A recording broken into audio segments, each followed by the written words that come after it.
describe your heart. So ngayon, tingnan natin kung may mensahe ng Panginoon para sa ating lahat. I'm sensing calm down. So we have the work. We also have the guilt in either way. We also have calm in either way. We also have take it easy here. Gusto sabihin ng Panginoon na there could be some of you na guilty and ashamed over what you've done.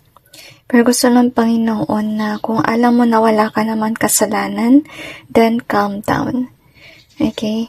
I feel na mabuti kayong tao, kaya kahit sa mga simpleng bagay, sinisisi nyo agad yung sarili nyo. Baka kasi nasanay na kayo na kapag may nangyayaring kamalian, kayo yung nasisisi.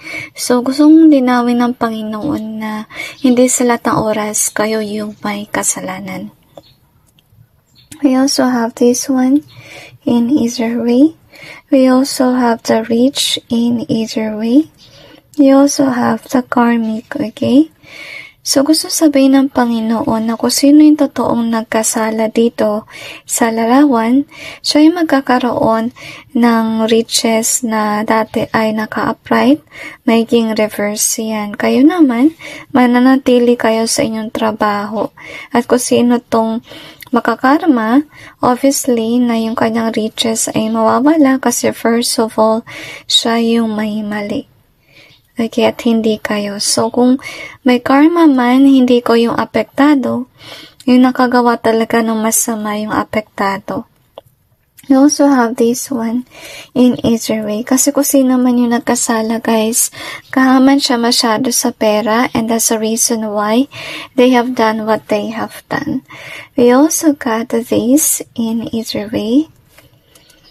I feel na iba sa kanila nagnakaw ng pera, but I'm really wondering kung ba't nyo sinisisi yung sarili ninyo. Maybe you wasn't able to secure something, kaya nasisi nyo yung sarili ninyo. But God is reminding you na it's not your fault. It's this person's fault kasi yun na yung may gawa. So whatever, whomever that evil person, so nung nagawa nila, may balik yan sa kanila. Makakarma at makakarma sila, guys. You also have the warn in reverse.